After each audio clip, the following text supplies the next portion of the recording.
Hi, I'm Dave. And I'm Andrew, and this is Between Two Beards. Today we're talking about Sentinels of the Multiverse. This is part 2 of our video segment for this card game. It is a card game that's based or themed on comic book characters. This is the box for Rook City. This is the box for Infernal Relics. And this is the box for Shattered Timelines. These are the 3 expansions to the main game set for Sentinels of the Multiverse, which the game has the game company has these available on their website, and you can also find them in local retailers around you. Now, I did want to point out that there are additional characters and villains that are available online through the Greater Than Games website that are actually not available in these expansions or in the core set. One of them being Ambuscade, he's a villain you can purchase, and one of them being Unity, she is a hero. But there is also other villains and characters that are tied into the Kickstarter projects that these were spawned off of. Some of those things are still available at conventions or via their website sometimes. These boxes, the box sets come with 2 heroes. Here's a listing of the contents in this particular box. 2 heroes, 4 villains, and then 2 environments. I sometimes refer to as scenarios. But they each have their own separate additions and things that they change and separate themes that they add to the game. They're very fun expansions, and I really enjoy them.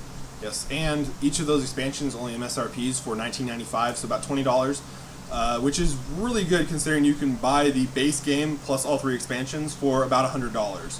And that's a really good purchase considering every game playthrough is going to be different depending on how your group plays or who you play with, or who you play against, or even where you play at. So everything in the game is its constant variable that will change no matter what.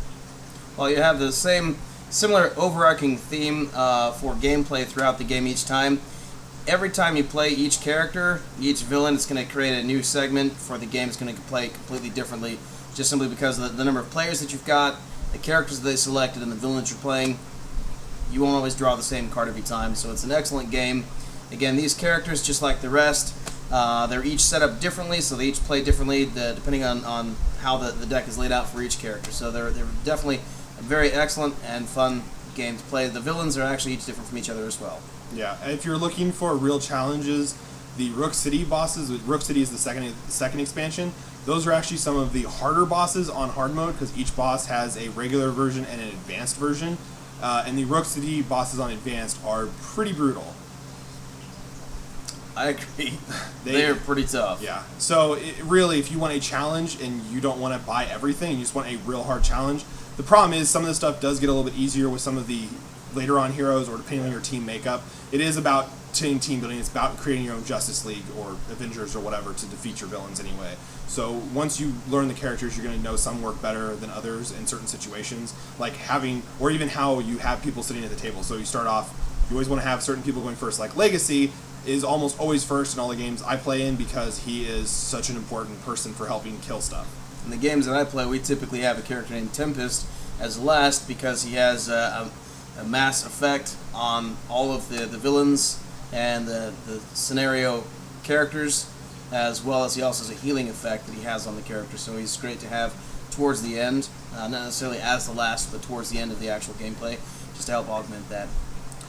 And I'm going to start off by rating them. I give Rook City probably a 4 out of 5, only because I'm not huge on the characters in it, and the villains, I'm kind of, yeah. If you want to play really, really long games that are like pulling your hair out hard, that's a really good one. But I would say, for whatever reason, Infernal Relics, they kind of made the game a little bit easier. Like the bosses are really simple, except for one of them. And Shattered Timelines, again, is a little bit easier. But I would say it's probably a 4 out of 5 for Rook City, a 5 out of 5 for Infernal Relics, and a 5 out of 5 for Shattered Timelines. Definitely. I would have to agree with you. But they're all certainly excellent things to buy. Just the additions that you get for each one, I would recommend seriously getting all of them because you'll still enjoy the dynamic change that comes from the game by having each of the different characters and the villains. Yep.